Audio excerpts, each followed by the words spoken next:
you ever drunk Baileys from a shoe? Oh, great. Thanks, Mom. All right, welcome into the View from C-Deck.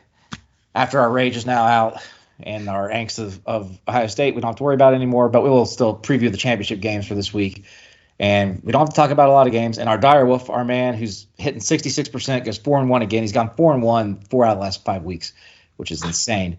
That should be making people money. But he's not here today, so it's me and the Haas, who also went 4-1 last week, though. We got the pulse down now. We got it down now. We're both over 500 for the year, too. So we're good, too. But we'll start out Friday, the big game in the Pac-12, the rematch, Oregon and Washington State. You know, I've been on the Oregon bandwagon, even with that loss earlier in the year. I think they're the best team in the country. 9.5-point favorites already. It was 7.5 it's already gone up 2 points. It was 7.5 after the Oregon cemented the game on Friday, last Friday. Right. I am good zigging where I zag though here. I'm taking Washington plus the points because I'm a believer in teams playing too well and other teams playing poorly and then flip-flopping the next week. I think that we see that this week. I think Washington keeps it close, but Oregon is the best team. I'll take Oregon like 38-30, but they don't cover. I'm taking Oregon with the points for two reasons.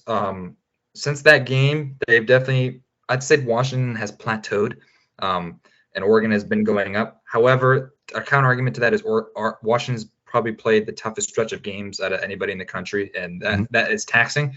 And that's why I'm taking Oregon, is because they have one less day of rest because they played on Saturday. Oregon played on Friday. So they have one less day of rest. They played all of these tough games back to back, and Oregon's got the momentum. And most of the time when these games go ahead, it usually flips because you got motivation and Oregon is just playing lights out. That's why I think Oregon's the better team, like you said, and they've got a lot of things going for them. See, it usually flips, but not in the Pac-12. It has not. These rematches have gone especially it's been Utah the last 2 years. Beat Oregon in the regular season, thumped them in the Pac-12 championship, even though they were underdogs. Then same thing against USC. Beat them in the regular season, still underdogs in the championship, thumped them again. So we'll see if that continues in Pac-12. I just think the game's closer than the 9.5, but I do think Oregon's, like I said, I think they're the best team in the country. But Washington seems to just keep things close, find a way to win. They do what they got to do. I think they'll keep it close enough at least.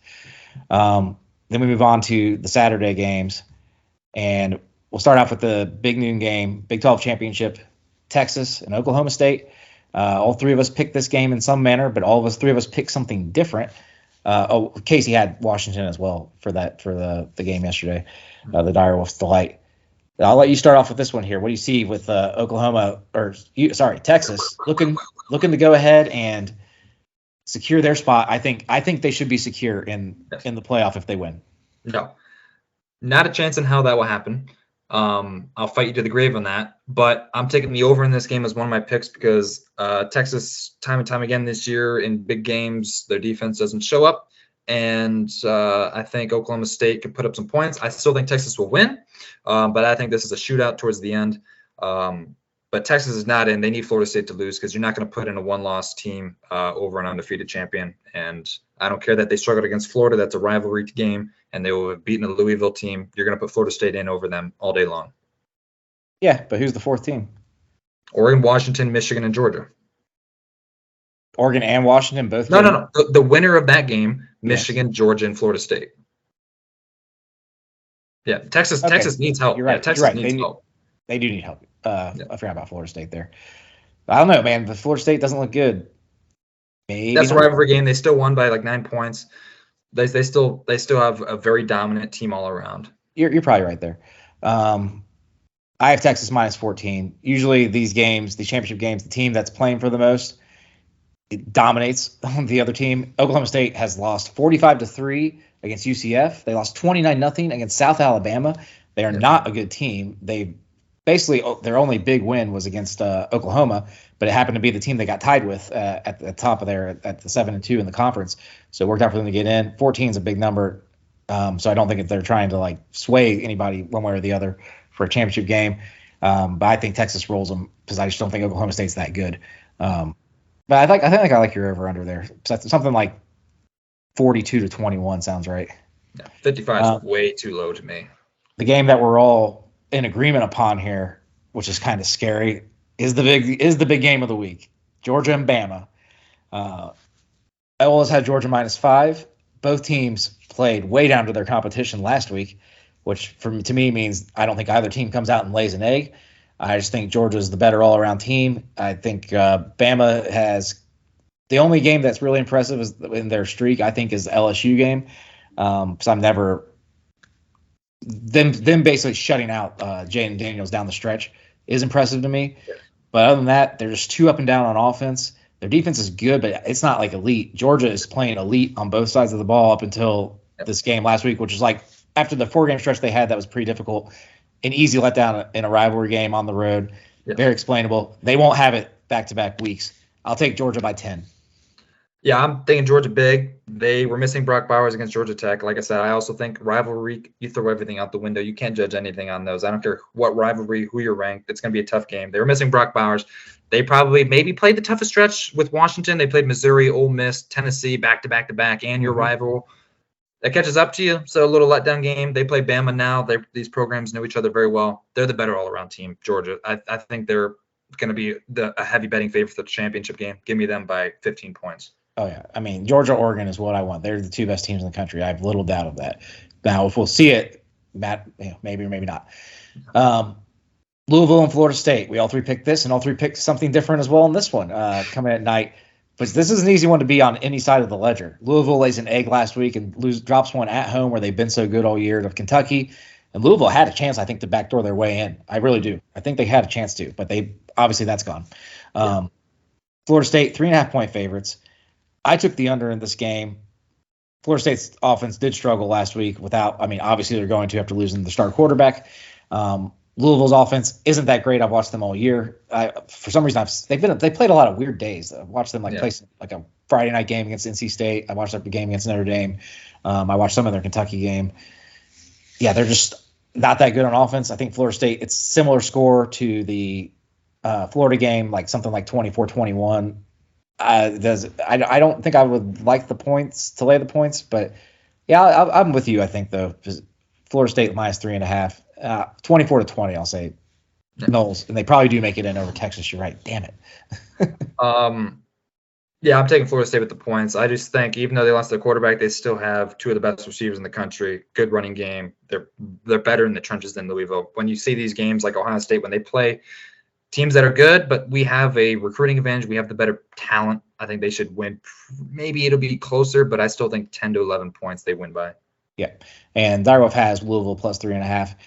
I can see that, though, because last week could have been the dead cat bounce for Florida State where they still had the emotion and let's show the world, and then they didn't really go out and show the world. Last game of the week for us, I stayed away from the Big Ten Championship just because I think my mind's too close to it at this time. And I went ahead and picked the SMU and Tulane game, as everybody's probably just clamoring to hear my thoughts on that. I took SMU +4, though. Tulane's played a lot of close games down the stretch here against bad teams, too, like really bad, like 3-9 teams. They're winning by 2 points. Their only loss this year was to Ole Miss at home by 17. I don't think they're that great. SMU's been rolling lately, especially on offense. I'll take them +4. I don't know if they win, but give me the 4 points.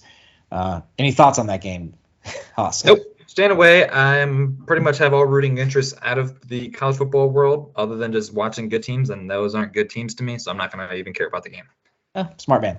But I might throw some coin on this, actually. Finally, that team up north who did defeat us, and deservedly so, on Saturday, plays Iowa in the Super Bowl, and you and the Dyerwolf went opposite ends of this, but both on the over-under for this game of 35.5, which would be the lowest in championship games since the year 2000. Finally, though, Iowa's not setting a new low. And guess what? New low last week, 24.5, still under. Why do you think it goes over? They gave up 38 points to Penn State. That abysmal offense to us. 35.5. I think Michigan can score 40 points pretty easily on their own. Maybe Iowa gets 2 or 3 field goals. I think you're going to have at least 45 to 50 points in this game. Iowa scoring sounds like a stretch to me, but there were a lot of injuries for Michigan in the game, so I think I like the under because of all the injuries that Michigan suffered, especially on the O-line. Like, their O-line hasn't been great this year, and they lose their best offensive lineman in Zach Zenner, unless he had, like, didn't bother them against us, so I don't think it'll bother them against Iowa. For one play. Iowa's defense is better than ours, I think. I mean, look what they did despite having zero help on offense. Like, it's incredible. I don't think they didn't play anybody, and they gave up 38 points to Penn State. Get out of here. I don't think their defense is amazing. 31, but they also only had like 80 yards of offense. They got tired at the end of that game. But I'll say Michigan 35-0, and it's the under. Yeah, so that'll do it for this week. I guess we have to say, who are your 4 teams left in the playoff then? Who I think is going to win? I mean, I think Georgia, Michigan, Oregon, and Florida State. If Florida State loses, then you put Texas in. I think all the favorites will win this week. I think if any favorite doesn't win, it could be the Washington. I don't know. This is a weird championship game because I think the 4 are pretty much set. I'm going to flip-flop on what I said earlier. I think Louisville does take down Florida State just because I don't want to see Florida State get in there and get creamed, because they will without Travis against any of these teams that are going to make it. So I'll take Texas to get in still, because I've had them all year too. So Georgia, Michigan, first time I've said it because I have to now. They're obviously in no matter what, pretty much. Oregon, I think they win and they move in as the 3 seed, and then the 4 seed will be the Texas Longhorns. So here's my only question to you. The only real interesting, plausible scenario to me: if Bama beats Georgia and all the other favorites win, and that means Texas won, who's in on the 4th? Who's against that 4th spot? Georgia's out, because you would put the Pac-12 winner in, Michigan in, Bama would go in because their 1 loss is to a conference champion who is also in, and then Florida State. So Texas would be out then. Wait. Yeah. Sorry. That's my question. No, sorry. They can never jump Texas. In my opinion, they can never jump Texas. Out totally then?